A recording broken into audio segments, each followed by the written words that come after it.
Hello hello. ठीक है। देखो, तो हम लोग ट्राइंगल में जो हमारा क्लास टेंथ का टॉपिक है ना, वो तो पढ़ेंगे ही, पर पहले क्लास नाइन्थ में क्या क्या था उसको थोड़ा हम लोग रिवाइज करेंगे। ओके, चलो। जैसे क्लास नाइन में क्या था, क्लास नाइन्थ में हम लोग एक चैप्टर पढ़े थे, ट्राइंगल ही पढ़े थे, पर उसमें एक टॉपिक था कॉन्ग्रुएंसी। याद है?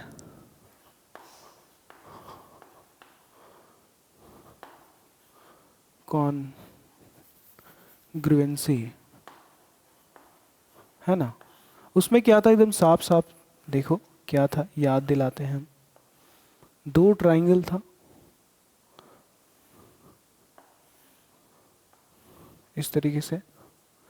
चलो इसका नाम दे देते हैं ए बी सी, इसका नाम डी ई एफ। ओके, और सीधा सीधा लिखा रहता था कि ट्राइंगल ए बी सी जो है वो कॉन्ग्रुएंट है ट्राइंगल डी ई एफ के।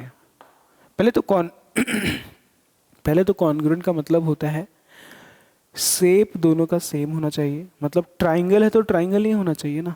ट्राइंगल है तो रेक्टेंगल के साथ कंपेयर नहीं कर सकते, क्योंकि ट्राइंगल का शेप अलग है, रेक्टेंगल का शेप अलग है। इसमें 3 साइड्स है, रेक्टेंगल में कहाँ 4 साइड्स है। तो कॉन्ग्रुएंसी हो, या फिर अभी हम लोग क्लास टेंथ में, चलो टॉपिक का नाम लिख देते हैं, हम लोग अभी यहाँ पे पढ़ने वाले हैं सिमिलैरिटी। क्या? हाँ, या फिर पढ़ेंगे सिमिलर फिगर्स। क्या? हाँ, सिमिलर फिगर्स। ओके, ये हमारा क्लास टेंथ का टॉपिक है। क्लास टेंथ में हम लोग ये पढ़ेंगे, और क्लास नाइन्थ में हमने कॉन्ग्रुएंसी पढ़ रखा है। उसमें कॉन्ग्रुएंसी है, और क्लास टेंथ में सिमिलर फिगर्स है। तो सिमिलैरिटी और कॉन्ग्रुएंसी में बहुत ही ज़्यादा डिफरेंस है, बहुत आसमान जमीन का डिफरेंस है। कॉन्ग्रुएंसी में ये होता है कि दोनों का शेप सेम होना चाहिए, और सिमिलैरिटी में शेप इसमें भी सेम होना चाहिए। ये भी वही बात कहता है। जैसे यहाँ पे ट्राइंगल अगर हम बनाए, ये हो गया, ठीक है। फिर ये हम बनाए, तो इसका नाम देते हैं ए बी सी, और यहाँ पे डी ई एफ। ओके, तुम यहाँ क्लियरली देख सकती हो कि शेप तो सेम है, क्योंकि ये भी ट्राइंगल है, ये भी ट्राइंगल है, शेप सेम है। और कॉन्ग्रुएंसी में भी शेप जो है, कॉन्ग्रुएंसी में भी, है ना, शेप जो है वो सेम है। क्या है वो? सेम है। और यहाँ पे भी शेप जो है वो सेम है, ट्राइंगल ट्राइंगल ट्राइंगल ट्राइंगल। लेकिन यहाँ पे सबसे इंपॉर्टेंट बात कहता है, सबसे इंपॉर्टेंट लाइन है यहाँ का,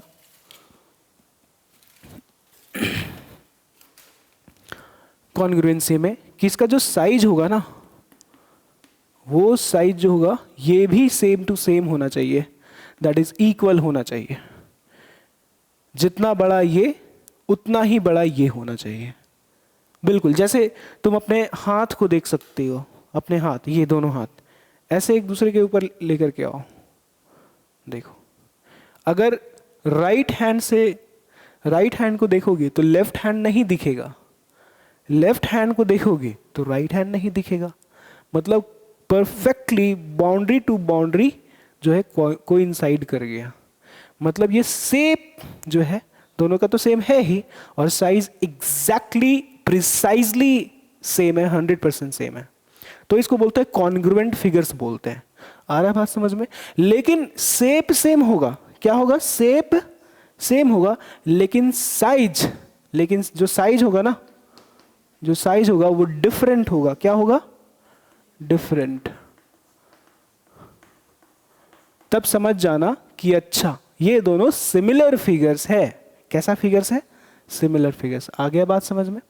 सिमिलर फिगर्स इसी को बोलते हैं। जैसे और भी एग्जांपल्स हैं, जैसे ये सर्कल ले लिए, ठीक है, एक बड़ा सर्कल ले लो या छोटा सर्कल ले लो, तो बोलेंगे सिमिलर सर्कल है। आ रहा बात में? कॉन्ग्रुएंट नहीं है, कॉन्ग्रुएंट यहाँ पे है। अगर हम यहाँ पे सर्कल बनाए, यहाँ पे सर्कल बनाते हैं तो सेम बनाना पड़ेगा। अगर इसका रेडियस 5 है तो इसका भी रेडियस 5 होना चाहिए। रेडियस 5 5, तो इसका मतलब कॉन्ग्रुएंट सर्कल है। कैसा सर्कल है ये? कॉन्ग्रुएंट, कॉन्ग्रुएंट सर्कल है। क्यों? क्योंकि साइज सेम है। इसका रेडियस r का वैल्यू 5 है, इसका भी वैल्यू r का वैल्यू 5 है, तो बोलेंगे कॉन्ग्रुएंट फिगर्स है। लेकिन यहां क्या बोलेंगे? सिमिलर फिगर्स है। क्या है ये? सिमिलर फिगर्स है, आई मीन सिमिलर सर्कल है ये, सिमिलर सर्कल है। क्यों? क्योंकि शेप सेम है बट साइज अलग अलग है ना, तो सिमिलर फिगर्स बोलना है। आया बात समझ में? ठीक है, कोई दिक्कत नहीं। ओके, अब हम लोग ये तो हम लोग, अच्छा एक और एग्जांपल देखें हम लोग इसी का, सिमिलर फिगर्स का। एक लाइन सेगमेंट बनाओ तो, जैसे ये लाइन सेगमेंट हम बनाए, इस लाइन सेगमेंट का नाम देते हैं ए बी, ओके। और एक दूसरा लाइन सेगमेंट हम बना रहे हैं, इसका नाम है सी डी। ऑब्वियसली साइजेस अलग अलग है, लेकिन शेप हमको ये बताओ कि शेप सेम है कि नहीं है। दोनों लाइन सेगमेंट है तो शेप तो सेम हो गया, शेप तो क्या हो गया? शेप तो सेम है, हाँ सही बात है। लेकिन क्या साइज सेम है क्या? नहीं ना, साइज तो यहाँ पे डिफरेंट है। क्या है? डिफरेंट है। इसीलिए यहाँ पे बोलेंगे कि जो लाइन सेगमेंट हमारा ए बी है, लाइन सेगमेंट ए बी है और लाइन सेगमेंट सी डी है, ये दोनों कैसा है? Similar, are similar. आ गया बात समझ में? तो सिमिलर फिगर्स का ये सारा एग्जांपल्स है। साइजेस अलग अलग होंगे, कॉन्ग्रुएंसी में सेम होता था, एग्जैक्टली सेम होता था। ठीक है, okay.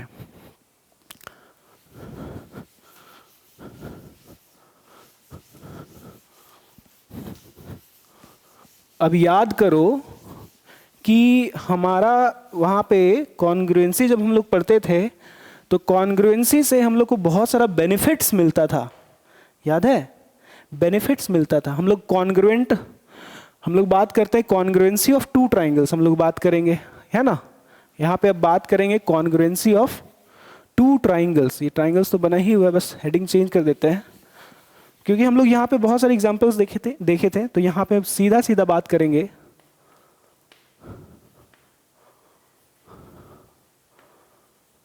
Congruency of two triangles. ठीक है, क्योंकि हम लोग चैप्टर ट्राइंगल्स पढ़ रहे तो अब हम लोग सर्कल का, रेक्टेंगल के बारे में कुछ नहीं पढ़ेंगे। ठीक है, सिर्फ और सिर्फ हमारे ब्रेन में सिर्फ और सिर्फ ट्राइंगल चलेगा, सिर्फ ट्राइंगल। तो जो भी बात करेंगे ट्राइंगल का बात करेंगे, जो भी उधर भी बात सिमिलर के बारे में बात करेंगे, ट्राइंगल के बारे में बात करेंगे, कॉन्ग्रुएंसी ऑफ टू ट्राइंगल्स। और यहाँ पे बात करेंगे सिमिलैरिटी ऑफ टू ट्राइंगल्स। ठीक है, सिमिलैरिटी ऑफ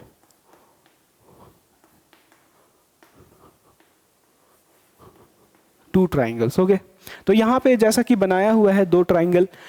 अब क्या होता था याद करना, जैसे अगर इसको हम ले लेते हैं कि दिस इज 3 सेंटीमीटर। ओके, ये हमारा 3 सेंटीमीटर का साइड है ए बी, ये हमारा 4 सेंटीमीटर का है और ये हमारा 5 सेंटीमीटर का है। तो यहाँ पे भी हमारा ये 3 सेंटीमीटर का है ना, ये हमारा 4 सेंटीमीटर का है और ये हमारा 5 सेंटीमीटर का है। ओके, 5 सेंटीमीटर का है। तो देखो जैसे ही कॉन्ग्रुएंट होता था तो इससे हमें 6 बेनिफिट्स मिलते थे। कितना बेनिफिट्स? 6 बेनिफिट। और वो बेनिफिट्स क्या क्या थे? देखो, जैसे ही कॉन्ग्रुएंट होता था ना, तो कि two triangles are said to be congruent only when, मतलब कि अगर कॉन्ग्रुएंट बोल पा रहे हैं तो ये पॉसिबल है। तो बोलेंगे कि दिस स्टेटमेंट जो लिखा हुआ है कि दो ट्राइंगल्स कॉन्ग्रुएंट है, तो बोलेंगे दिस इज ओनली पॉसिबल। क्या क्या? This is only possible. ये तभी हो सकता है, दो ट्राइंगल तभी कॉन्ग्रुएंट हो सकता है जब ये 6 के 6 स्टेटमेंट 6 का 6 बात फॉलो होना चाहिए। कौन सा बात है ये? 3 साइड्स के रिलेटेड है और 3 एंगल से रिलेटेड है। देखो यहाँ पे कैसे कैसे सिलेक्शन करते हैं। पहला 2 लेटर ए बी, तो यहाँ पे पहला 2 लेटर लिए तो वहां पे भी पहला 2 लेटर लेना पड़ेगा डी ई। तो ए बी और डी बराबर होना चाहिए। फिर बी सी, बी सी कैसे ले रहे हैं? सेकेंड से थर्ड पे जा रहे हैं तो यहां पे भी सेकेंड से थर्ड पे जाना पड़ेगा। बी सी तो वहां मिलेगा E F, B C equals to E F. और यहां पे देखो फर्स्ट से लास्ट पे जा रहे हैं तो यहां पे फर्स्ट से लास्ट पे जाना पड़ेगा, मतलब A C equals to D F, A C equals to D F. ये 3 साइड्स हो गए। और साथ में फर्स्ट लेटर कौन है? ए, तो एंगल ए। और फर्स्ट लेटर कौन है? डी, तो एंगल डी। सेकेंड लेटर कौन है? बी, मतलब एंगल बी। और सेकेंड लेटर यहां पे कौन है? ई, तो एंगल ई। थर्ड लेटर कौन है? एंगल सी, तो यहां लिखेंगे एंगल सी। और थर्ड लेटर यहां कौन है? एफ, तो एंगल एफ। और ये भी आपस में बराबर होते हैं। आ गया बात समझ में? तो ये 2 ट्राइंगल्स को कॉन्ग्रुएंट तभी बोलना है जब ये 3 साइड्स, इसका एक साइड उसके किसी एक साइड के साथ बराबर होगा, इसका दूसरा साइड उसके किसी दूसरे साइड के साथ बराबर होना चाहिए, इसका तीसरा साइड उसके किसी तीसरे साइड के साथ बराबर होना चाहिए। अब सुनो, एक बहुत इंपॉर्टेंट बात है यहाँ पे, कॉरस्पॉन्डिंग। ये जो वर्ड है ना, ये जो वर्ड है ना कॉरस्पॉन्डिंग, ये बहुत इंपॉर्टेंट रोल प्ले करने वाला है। जो हम लोग सिमिलैरिटी पढ़ेंगे वहां पे भी, और जो हम लोग पढ़ चुके हैं बस रिवाइज कर रहे हैं। इसको बस इसलिए रिवाइज कर रहे हैं ताकि हमें ये चीज अच्छा से समझ में आ जाएगा। ठीक है, सिमिलैरिटी देखो, ए बी के साथ ई एफ इक्वल तो नहीं है, ए बी के साथ डी एफ तो इक्वल नहीं है, ए बी के साथ डी ई इक्वल है ना। इसका मतलब ये हुआ कि ए बी का कॉरस्पॉन्डिंग कौन है? D E. और डी ई का कॉरस्पॉन्डिंग कौन है? A B. ये कॉरस्पॉन्डिंग का मतलब होता है कि मेरे साथ उस ट्राइंगल का कौन सा साइड रिलेटेड है। अगर हम एक ट्राइंगल है, मतलब ये फर्स्ट ट्राइंगल और ये सेकंड ट्राइंगल है, तो मेरे साथ फर्स्ट ट्राइंगल और उधर सेकंड ट्राइंगल, तो मेरा एक साइड उस सेकंड ट्राइंगल के कौन से साइड के साथ बराबर हो रहा है, इक्वल हो रहा है। तो मेरा एक साइड और जो मेरा एक साइड है जिस साइड के साथ उधर बराबर हो रहा होगा उसका वो साइड और हम मेरा एक साइड दोनों कॉरस्पॉन्डिंग कहलाएगा। तो ए बी का कॉरस्पॉन्डिंग डी ई है, बी सी का कॉरस्पॉन्डिंग ई एफ है और ए सी का कॉरस्पॉन्डिंग डी एफ है। आ रहा है बात समझ में? बी सी का कॉरस्पॉन्डिंग डी ई नहीं है, बी सी का कॉरस्पॉन्डिंग डी एफ भी नहीं है, बी सी का कॉरस्पॉन्डिंग ई एफ है और ई एफ का कॉरस्पॉन्डिंग बी सी है। ए सी का कॉरस्पॉन्डिंग डी एफ है तो डी एफ का कॉरस्पॉन्डिंग ए सी है। ये एग्जैक्ट कॉरस्पॉन्डिंग का मतलब होता है। वैसे ही एंगल में, एंगल ए का कॉरस्पॉन्डिंग एंगल डी है, एंगल बी का कॉरस्पॉन्डिंग एंगल एंगल ई है, एंगल सी का कॉरस्पॉन्डिंग एंगल एंगल एफ है, एंगल एफ का कॉरस्पॉन्डिंग एंगल सी है, सी का कॉरस्पॉन्डिंग एंगल ई नहीं है। आ गया बात समझ में? तो ये कॉरस्पॉन्डिंग वर्ड जो है ना बहुत इंपॉर्टेंट रोल प्ले करता है। आ गया बात समझ में? अब सुनो, अगर ट्राइंगल कॉन्ग्रुएंट हुआ तो ये 6 बेनिफिट्स मिलेंगे। अगर मान लो तुमसे एक सवाल करेंगे हम कि देखो ना ट्राइंगल जो है पता नहीं कॉन्ग्रुएंट है कि नहीं है, हमको तो नहीं पता, हमको तो नहीं पता।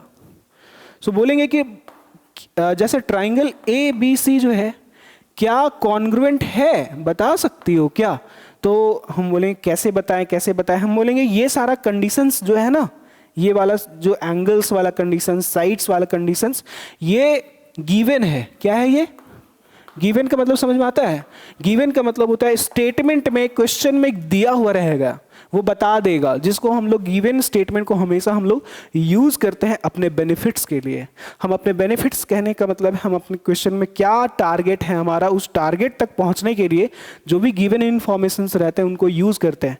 तो यहाँ पे ये सारा चीज इंफॉर्मेशन गिवन है तो हम बोलेंगे हाँ अरे ये तो कंडीशन है कॉन्ग्रुएंसी वाला, जब तीनों साइड दूसरे ट्राइंगल के तीनों साइड के साथ कॉरस्पॉन्डिंग साइड्स के साथ बराबर होता है और फर्स्ट ट्राइंगल का तीनों एंगल सेकेंड ट्राइंगल के कॉरस्पॉन्डिंग एंगल्स के साथ बराबर होते, तो ये ऐसा कंडीशन तभी पॉसिबल है जब 2 ट्राइंगल कॉन्ग्रुएंट होता है। तो हम तो समझ गए कि ट्राइंगल पक्का कॉन्ग्रुएंट, और हमसे पूछा जा रहा था कि ट्राइंगल कॉन्ग्रुएंट होगा, हम बोलेंगे बिल्कुल होगा। क्यों क्यों होगा? मेरे पास वो बोल सकते हैं एक सबूत है, मेरे पास एविडेंस है, ये एविडेंस है, तो हम बोलेंगे ट्राइंगल कॉन्ग्रुएंट है। अब एक बच्चा लिख देगा EFD, हम बोलेंगे बाबू गलत हो तुम, EFD कैसे लिख दे रहे हो, EFD नहीं होगा। तो हम वो बोलेगा कि सर फर्स्ट ट्राइंगल का नाम तो लिखे हैं ABC और सेकेंड ट्राइंगल का नाम EFD, कोई बच्चा बोलेगा FD FED, कोई बच्चा बोलेगा DFE। सर सेकेंड ट्राइंगल का नाम तो लिख रहे हैं ना, हम तो बता रहे हैं सेकेंड, नहीं ऐसा नहीं होता है। तो फिर कैसा होता है? देखो बहुत इंपॉर्टेंट बात है, बहुत इंपॉर्टेंट बात है। क्या होता है ना यहाँ पे कि सेकेंड ट्राइंगल का जो नाम हम लोग यहाँ पे लिखते हैं वो एक्चुअली में पैटर्न को फॉलो करता है। क्या फॉलो करता है? पैटर्न। कौन सा पैटर्न? फर्स्ट ट्राइंगल के पैटर्न को, कि इसका ऑर्डर क्या है, दोनों को ऑर्डर सेम होना चाहिए। while writing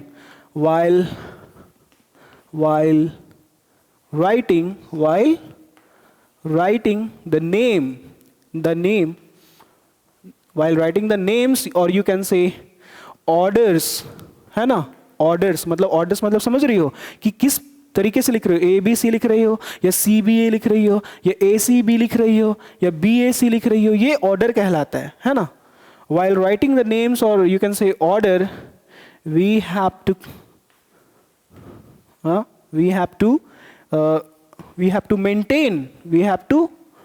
maintain है ना, we have to maintain the pattern है ना, we have to maintain the pattern of both triangles, मतलब पैटर्न को मेंटेन करना पड़ेगा। इसका मतलब क्या हुआ? इसका मतलब ये हुआ कि पैटर्न्स मस्ट बी सेम। और यहां पे हम देख रही हो क्या यूज कर रहे हैं, मस्ट बी सेम, मतलब कि अगर सेम नहीं हुआ तो गेम ओवर, खत्म। ठीक है, देखो पैटर्न ढूंढो, ABC है ना, ABC है ना, तो ये कैसे चला है A से शुरू हुआ, फिर सेकंड B पे गया और फिर थर्ड C पे गया और फिर फाइनली A पे जाएगा, ऐसे चला पैटर्न एंटी क्लॉकवाइज। लेकिन एंटी क्लॉकवाइज से मतलब नहीं है, मतलब ये है कि शुरू कहां से हो रहा है और ये कौन से साइड को कवर करते हुए कौन से साइड की ओर गया है, जरा देखो। तो जब हम बोलेंगे कि देखो इसका जब हम नाम ABC लिखे हैं तो ये सबसे पहले 3 सेंटीमीटर को कवर किया, 3 सेंटीमीटर को कवर किया, फिर 4 सेंटीमीटर को कवर कर रहा है और फिर 5 को करेगा लास्ट में, है कि नहीं? तो उसका पैटर्न हम लोग पकड़ चुके हैं कि पहले वो 3 को कवर किया फिर 4 को कवर कर रहा है। तो तुमको भी यहाँ पे कोई बच्चा बोलेगा हम यहाँ से शुरू करेंगे सर, E से इधर जाएंगे D की ओर, तो बोलेंगे बाबू तुम ऐसे जाएगा ना, तो 3 को कवर कर रहा है, वो भी शुरू में 3 को कवर कर रहा है, सही है।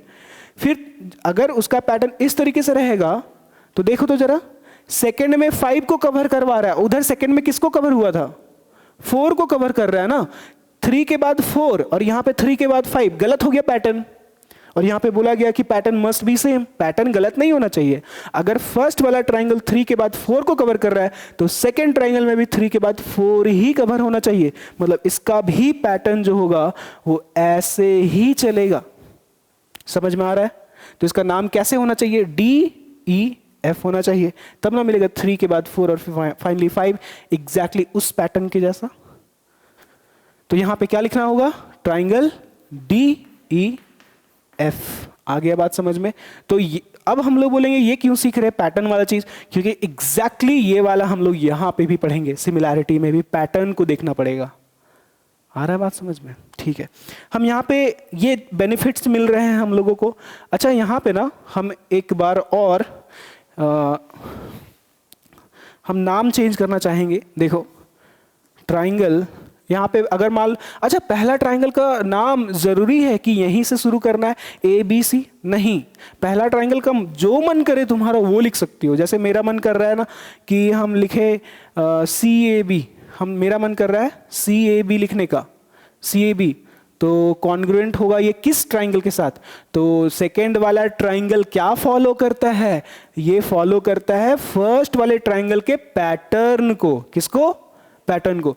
तो CAB का मतलब क्या है, CAB का मतलब क्या है, CAB मतलब 5 3 4। तो यहां पे भी क्या होना चाहिए, 5 के बाद 3 के बाद 4, मतलब ऐसे, मतलब FDE। F D E. तो ये सही तरीका है लिखने का। एग्जैक्टली वो चीज हम लोग वहां पे भी फॉलो करेंगे। एक तो कॉरस्पॉन्डिंग, किसी भी साइड का कॉरस्पॉन्डिंग साइड कौन होता है, कैसे पकड़ना है वो चीज, कॉरस्पॉन्डिंग का मीनिंग समझ में आया। पैटर्न, सेकेंड ट्राइंगल का नाम कैसे लिखते हैं, फर्स्ट वाले ट्राइंगल के पैटर्न को फॉलो करते हुए लिखते हैं हम लोग, ये एक इंपॉर्टेंट बात है। आ रहा है बात समझ में? तो ये बहुत ज्यादा जरूरी है, ये सब ध्यान रखने वाला बात है। ओके,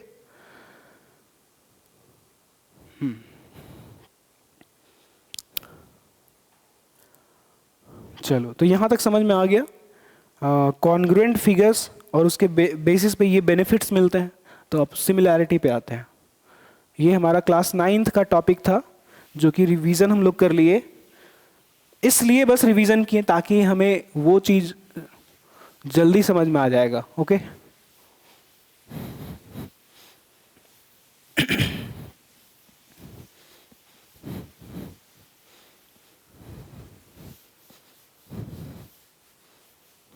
देखो सिमिलैरिटी ऑफ टू ट्राइंगल्स। अब यहां पे हम लोग देखे थे कॉन्ग्रुएंस में कि शेप जो है वो सेम होना चाहिए था, है ना? लेकिन यहां पे ऐसा कोई भी बात नहीं है, बस हम उल्टा बोल रहे, शेप सेम होना चाहिए, साइज सेम हो या ना हो उससे कोई भी मतलब नहीं है। ये देखो, तो यहां पे ट्राइंगल का नाम देते हैं ए बी सी, यहां पे डी ई एफ। ठीक है, ये हो गया। अब क्या ये इनका शेप सेम है? बिल्कुल हाँ, शेप तो सेम है। और साइज सेम है? बिल्कुल नहीं। ठीक है, तो ये दोनों सिमिलर बोलेंगे, लेकिन हम लोग यहां पे टॉपिक क्या है हमारा? Similarity of two triangles. क्या? सिमिलर। सो देखो ध्यान से कि to triangles are said to be similar, are said to be similar। हम लोग बोलेंगे if कंडीशन आ गया। क्या आ गया? कंडीशन। जैसे दो ट्राइंगल को कॉन्ग्रुएंट कब बोलते हैं? जब तीनों साइड दूसरे के कॉरस्पॉन्डिंग के साथ बराबर होता है तब। और बराबर नहीं हुआ तो कॉन्ग्रुएंट बोलते थे क्या? नहीं ना। तो यहां पे भी कुछ कंडीशन फॉलो होगा। चलो ठीक है, देखो कब बोलते हैं सिमिलर। हम एक काम करते हैं, सबका लेंथ कंसीडर करते हैं। जैसे इसका लेंथ हो गया मान लो 3 सेंटीमीटर। कितना? 3 सेंटीमीटर। ये 4 सेंटीमीटर और ये 5 सेंटीमीटर। चलो कुछ भी कंसीडर किया जा सकता है कि नहीं? इसका कंसीडर हम कंसीडर करते हैं, इसका लेंथ कंसीडर करते हैं 12 सेंटीमीटर, 16 सेंटीमीटर, 20 सेंटीमीटर। ओके, देखो ऑब्वियसली बड़ा ट्राइंगल है तो उसका साइड्स भी बड़ा बड़ा होगा, छोटा ट्राइंगल है इसलिए छोटा छोटा साइड्स है इसका लेंथ। ओके, अब हम तुमको बोलेंगे ना कि दो ट्राइंगल को सिमिलर बोलना कब है, कब बोलना है, क्या आखिर कैसा चीज होगा, कौन से बेसिस पे हम लोग सिमिलर बोल पाएंगे। तो यहां पे हम लोगों को क्या करना होगा ना, हम तुमको बोलेंगे क्या रेशियो निकाल सकती हो क्या? तुम बोलोगे अचानक से रेशियो का कहां से बात आ गया, कैसे आ गया, क्यों आ गया? क्यों आ गया? क्योंकि ये जो कंडीशन है ना वो कंडीशन ही वही है, रेशियो निकालना पड़ेगा। ठीक है, क्या निकालना पड़ेगा? रेशियो। हम बोलेंगे रेशियो जरा चेक करो, तो बोलेंगे two triangles are said to be similar if the ratio, क्या? If the ratio of their corresponding sides, their corresponding sides, if the ratio of their corresponding sides are proportional।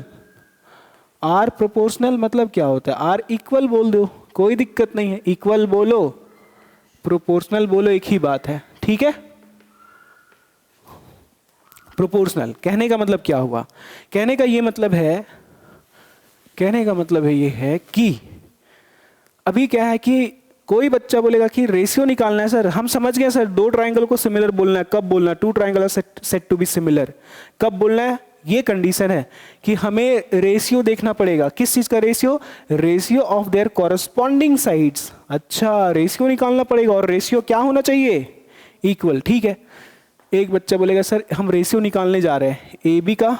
अब A B का corresponding side कौन है वो तो बाद में पता चलेगा, हम तो रेशियो निकालेंगे। तो ए बी का रेशियो वो हो सकता है कि डी के साथ निकालें, या फिर हो सकता है कि ए बी का रेशियो वो किसके साथ निकाले? ई एफ के साथ निकाल सकता है, क्योंकि अभी हम लोगों को पता नहीं है ना कि कौन सा इसका कॉरस्पॉन्डिंग साइड है ए बी का।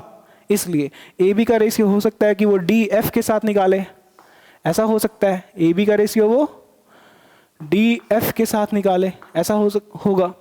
तो ये 3 पॉसिबिलिटीज है, हो गया। उसी तरीके से तो वैल्यूज भी निकाल लो। ए बी का वैल्यू कितना है? 3। डी का वैल्यू कितना है? 12। यहाँ पे भी देख लो, ए बी का वैल्यू 3, ई एफ का वैल्यू 16। यहाँ पे भी देख लो, ए बी का वैल्यू 3 और यहाँ पे जरा देख लो डी एफ का वैल्यू कितना है? 20। ये हो गया एक पॉसिबिलिटी। यहाँ पे कुछ कैंसिल हो रहा है क्या? हाँ कैंसिल हो रहा है, तो कैंसिल करना पड़ेगा। 3 4 जा 12, कितना? तो कितना आया? 1:4 आ गया। बहुत बढ़िया। यहाँ पे देख लो जरा, कट रहा है क्या? नहीं कट रहा, तो ये 3:16 ही रहेगा। यहाँ पे देख लो कट रहा है क्या? नहीं कटा, तो ये 3:20 ही रहेगा। ये पॉसिबिलिटी हो गया। रेशियो निकाल लिए हम लोग, ए बी का रेशियो निकाले, ऑल साइड्स के साथ जितना पॉसिबिलिटी था निकाल लिए, क्योंकि हमें कॉरस्पॉन्डिंग के बारे में पता नहीं है। तो कॉरस्पॉन्डिंग के बारे में पता नहीं है तो कॉरस्पॉन्डिंग पता करना पड़ेगा। हम बताएंगे, सारा चीज बताएंगे, डोंट वरी। अब ए बी का तो निकाल लिए। अब हम यहाँ पे लिखा हुआ है देयर मतलब सारे साइड्स का रेशियो निकालना है ना, तो ए बी का तो निकाल लिए। अब हम लोग बी सी का निकालेंगे। तो बी सी का रेशियो कौन से साइड के साथ निकालना है हमें नहीं पता। तो नहीं पता है तो हम क्या करेंगे? सभी के साथ निकालेंगे, एक जन तो सही होगा ही। तो BC का रेशियो किसके साथ निकालेंगे? सबसे पहले AB के साथ D के साथ निकालेंगे, D के साथ। फिर हम लोग निकालेंगे BC का EF के साथ निकालेंगे, सेकेंड साइड के साथ। फिर BC का रेशियो हम लोग किसके साथ निकालेंगे? DF के साथ निकालेंगे, है कि नहीं? तो वैल्यू पुट करो। BC का वैल्यू देख लो 4 दिया हुआ है और D का वैल्यू देख लो 12 दिया हुआ है। 12 है ना? फिर BC का रेशियो 4 ही है और EF का रेशियो EF का वैल्यू 16 है, BC का वैल्यू 4 है और DF का वैल्यू 20 है। अब जरा कट रहा है तो काट, हाँ कट रहा है ना? कितना कितना आएगा? 1:3 आएगा।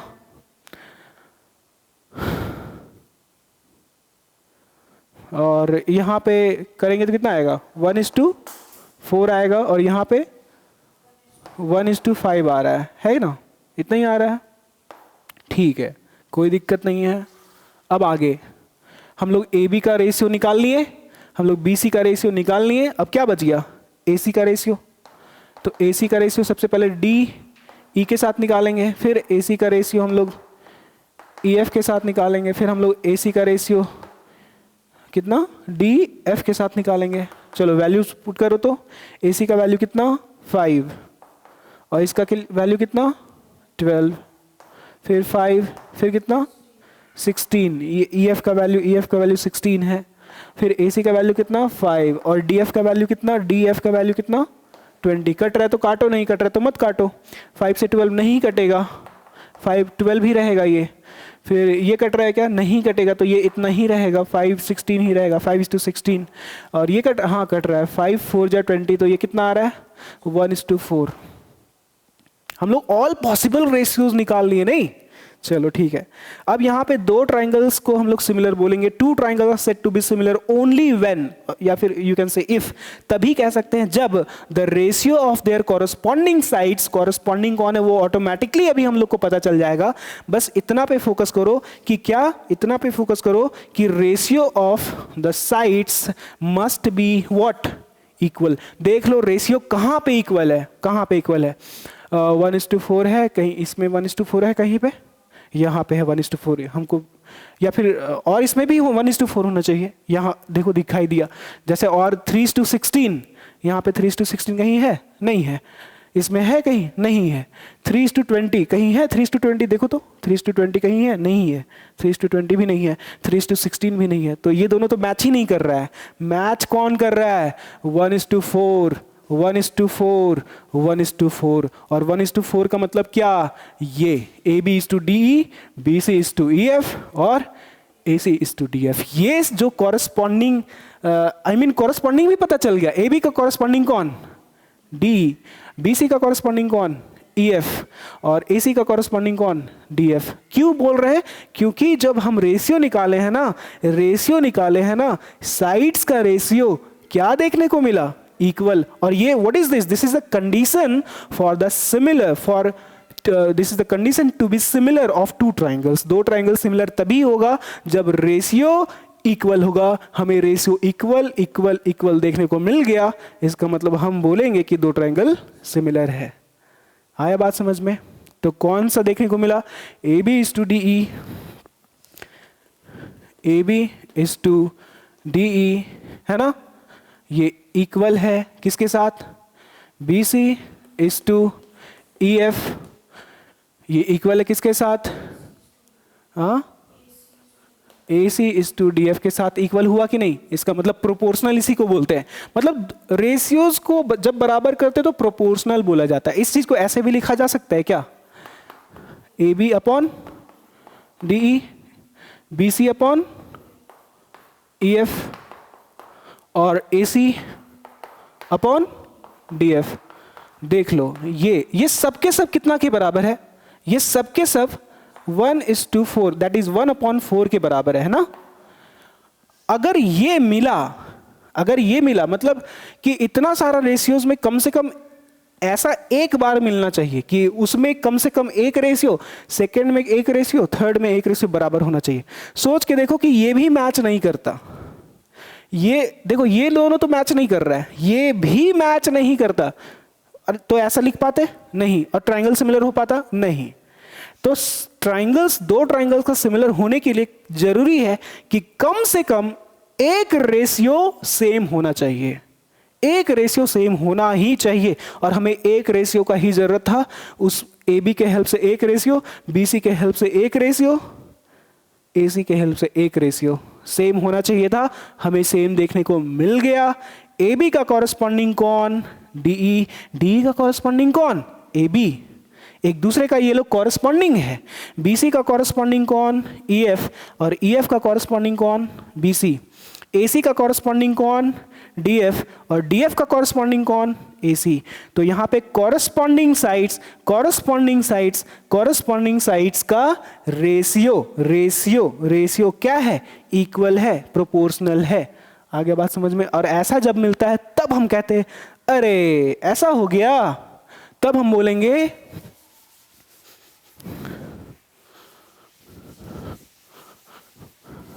हमें यहां पे देखने को मिल रहा है, हमें यहां पे here we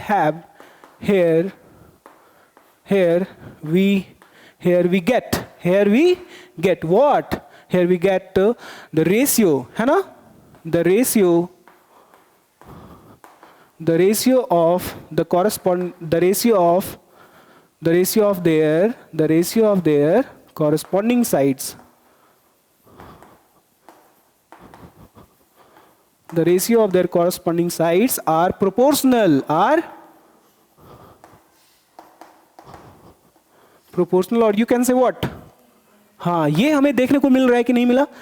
इसके बेसिस पे हम लोग पता है क्या बोलते हैं कि ट्राइंगल ABC जो है वो सिमिलर हो गया। नहीं, हम ट्राइंगल ABC नहीं लिखेंगे, हम लिखेंगे ऐसे। हम लोग ये बोलेंगे कि इस बेसिस पे फर्स्ट ट्राइंगल, कौन सा ट्राइंगल, हाँ फर्स्ट ट्राइंगल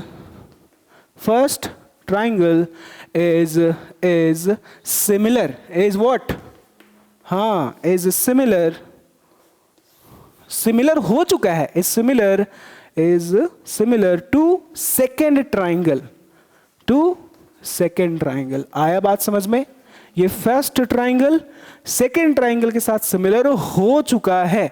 आया बात समझ में। अब फर्स्ट ट्राइंगल का नाम लिखना पड़ेगा। क्या लिखना पड़ेगा, नाम। चलो नाम लिखो। तो नाम है ये, हम मेरा मन जो करे हम वो लिख सकते हैं। ट्राइंगल ABC लिख दिए। कोई बच्चा हो सकता है दूसरा नाम लिखे, हो सकता है ऐसे वो लिखे, वो लिखेगा B, बी ए सी लिख दे, बी ए सी लिख सकता है। क्या लिख सकता है? बी ए सी। बोलेंगे ट्राइंगल ए बी सी जो है वो सिमिलर हो गया। अब तुमको यहाँ पे बताते हैं कि सिमिलर जो है ना, ये जो वर्ड है सिमिलर, इसके बदले में जो सिंबल आता है वो ये होता है। ये कॉन्ग्रुएंट का था, कॉन्ग्रुएंट से नीचे इक्वल वाला साइन हटा दो, बस सिमिलर हो जाता है। ये सिमिलर का सिंबल है, ठीक है। तो ट्राइंगल एबीसी, यहाँ पे जो एज सिमिलर लिखेंगे उसके बदले में ये लिख सकते हैं क्या? सिमिलर हो गया। अब सेकेंड ट्राइंगल का नाम लिखना है तो सेकेंड ट्राइंगल का नाम ऐसे जैसे तैसे थोड़ी लिख देंगे, वो पैटर्न को फॉलो करेगा। क्या फॉलो करेगा? पैटर्न। कौन से पैटर्न को? फर्स्ट ट्राइंगल के पैटर्न को। तो देखना पड़ेगा ना कि एबीसी कौन से पैटर्न पे चल रहा है। एबीसी ऐसे चल रहा है, या फिर देखो एबीसी ऐसे चला, ऐसे चला, मतलब वो फॉलो किसको किया? फॉलो ए बी को किया, सेकेंड में बी सी को किया। तो ए बी का कॉरस्पॉन्डिंग कौन है? डी, मतलब ये है डी, तो ये फिर सेकेंड में कहां इंटर किया? ए बी के बाद बी सी में इंटर किया, तो बी सी का कॉरस्पॉन्डिंग कौन है? E F. तो यहां से कंटिन्यू होगा ऐसे, मतलब ये क्या फॉलो करेगा? डी ई एफ को। तो यहां पे क्या लिखेंगे? क्या लिखेंगे? ट्राइंगल डी ई एफ लिखेंगे। आया बात समझ में? तो वो सेकेंड ट्राइंगल का नाम सोच समझ के लिखना है on the basis of the pattern followed by the first triangle. आया बात समझ में? अभी जैसे एक बच्चा बीएससी लिख दिया, फर्स्ट ट्राइंगल का नाम तुम पर डिपेंड करता है कि तुम क्या लिखना चाहते हो। सेकेंड ट्राइंगल का नाम एकदम बिल्कुल मेरे पे डिपेंड करता है, हम जो मन करें हम वो लिख सकते हैं, लेकिन सेकेंड ट्राइंगल का नाम मेरे पे डिपेंड नहीं करता, वो डिपेंड करता है फर्स्ट ट्राइंगल पे। किस पे डिपेंड करता है? तो B A C is similar, B A C is similar, B A C. अब देखो यहां पे बी ए सी क्या फॉलो किया? बी ए सी को फॉलो किया ना।